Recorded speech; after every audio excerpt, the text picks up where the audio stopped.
to another vlog. Today I'm going to be taking you out for the day actually. It's not often that I leave the house, but I need to go to the mall.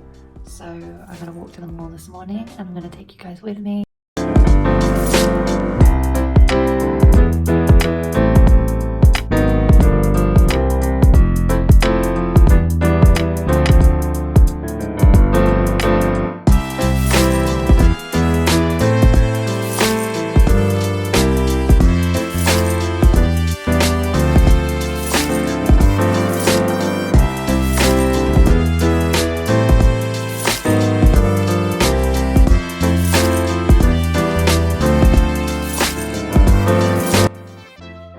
First thing I do is I check my Amazon orders, and because actually it's the end of the month, I want to see how many orders I made in total that month. So let's check that together.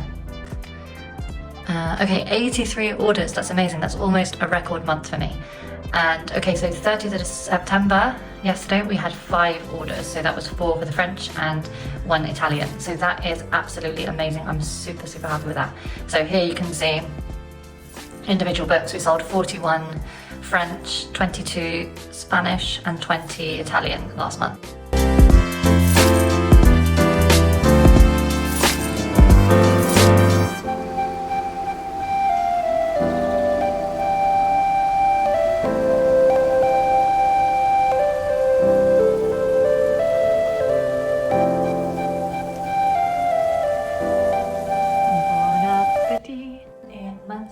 Now, I would like to just tidy my office a little bit and actually do some proper bookwork.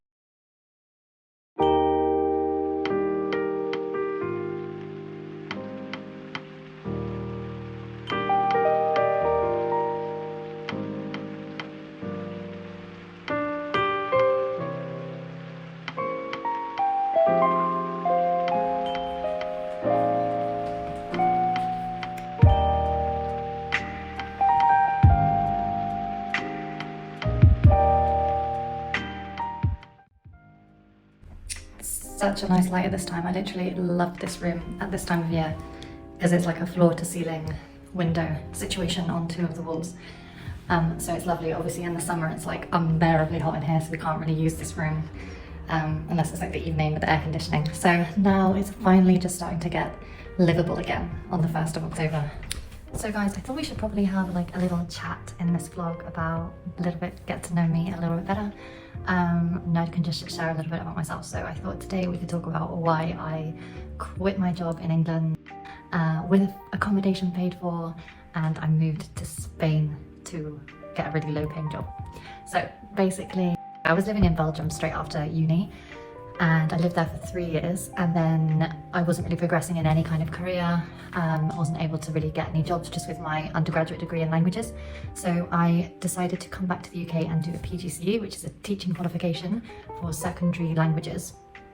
And after that I went straight into a job in a school, and it was a really nice school, a really nice job, amazing colleagues, amazing students. So, you know, the job itself wasn't terrible.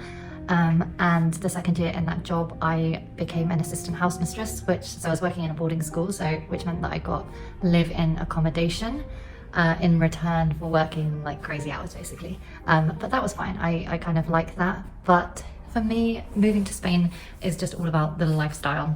And another key factor is obviously the language. So I absolutely love languages. I speak fluent French and Italian, and I've lived in French-speaking countries and in Italy. And I've never lived in a Spanish-speaking country, but I was teaching a little bit of Spanish and I was interested in Spanish culture, and I just thought that is the country that I need to live in next. And I hadn't even visited Spain that much, so I started out by spending 3 weeks in Valencia doing a languages course, which I would 100% recommend doing if you are someone who likes languages and traveling. I think that's a great way to just spend some time in a country in a kind of safe environment, and it can also be really fun as well, meeting lots of like-minded people. And it was from that experience really that I absolutely fell in love with Spain, and particularly Valencia. So I kind of came back from that and was like, yeah, I absolutely 100% want to live in Spain. So but I just got this great job in the boarding school, living in, so you know, financially things were amazing. But I was just kind of miserable in that job, even though, as I said, it was a good job. And I just knew that living in England wasn't where I wanted to be. So I kind of, you know, explained it to my boyfriend, and he was super on board. My boyfriend's a native Spanish speaker anyway, he's from South America. So for him, moving to Spain was like, yeah, sure, cool. And so he was, yeah, totally up for it. And we basically just, yeah, we left. Okay, so I'm conscious that this story is maybe becoming a bit long, but I hope it's an interesting one for you. And so I basically came to Spain through the British Council programme as a language assistant programme, which you might know.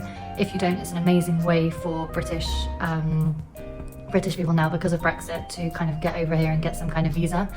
And it's just an assistant programme, so you work in schools, you just get placed anywhere within a region of your choosing, and that's what happened to me. And it was kind of strange going from being an actual teacher in a secondary school to then just becoming an assistant of English. And you know, I'm a languages teacher, so then going to teach my native language, I don't know, it just felt kind of weird and not right. So I lasted only 3 months in that job, and basically that's because I set up my own online tutoring kind of business. I set up a profile on a page, and I got lots and lots of students from that, and then obviously started writing my language books. And so that's pretty much, you know, what I'm doing now. So as it stands now, I'm not tied to any country. I'm not tied to Spain. I could literally move anywhere. So yeah, it's pretty cool having a job that's just 100% online. I don't think that I could really go back now, although there are certain things that I miss, you know, having some kind of community, colleagues, a reason to get dressed, leaving the house. But you know, obviously I do really love working from home as well. There are definitely benefits to that. So yeah, that is my why I quit my life in England story. And funnily enough, now after over 2 years of living in Spain, I'm like, I really miss England, and I miss the rain, and I miss like the dreariness and the grey sky. So I just think I am somebody who has itchy feet, and I will always be that way. Somebody who just wants to move all the time, wants just change. I crave change. Even though I find the transitions really difficult. So like when you change, you have the transition period, and I really struggle with that. But I always know that ultimately that change is going to be amazing. So yeah, change for me is definitely worth it, even though I do struggle. So yeah, I am thinking about next steps, and I think, you know, as it stands, we're staying in Spain for a little while longer. But we are on the lookout to maybe move to another part of Spain, or to move to another European country. So yeah, we just kind of have to see what happens with life. But I do love it here, and when I first moved here, I was just like completely in awe and obsessed, and like, this is the lifestyle I want, going out for breakfast and coffees and just late evening walks, and so much life around. And I've sort of that novelty is definitely worn off, but I'm trying to like reignite that spark, you know, because I don't want to be constantly thinking, oh, I want to move somewhere else. You know, I want to try and continue to just be happy with where I am. So I think by doing things like YouTube and taking you on little walks, it's kind of like helping me romanticize my life here a little bit, which is kind of what I need, because I realized that it is amazing living here. It's just not new to me anymore. So I guess, you know, I'm feeling bored of it, but I definitely want to sort of snap out of that mentality and get back into it again. So that was a little story time to end my vlog today. So I'm going to stop this video here, but thank you so much for watching, guys. Again, I really enjoyed making this, and I really appreciate any views and any likes and comments, and if you want to subscribe as well, that would be amazing. So thank you, guys. Talk about the future and get carried away, carried away, carried away, carried away, carried away, carried away.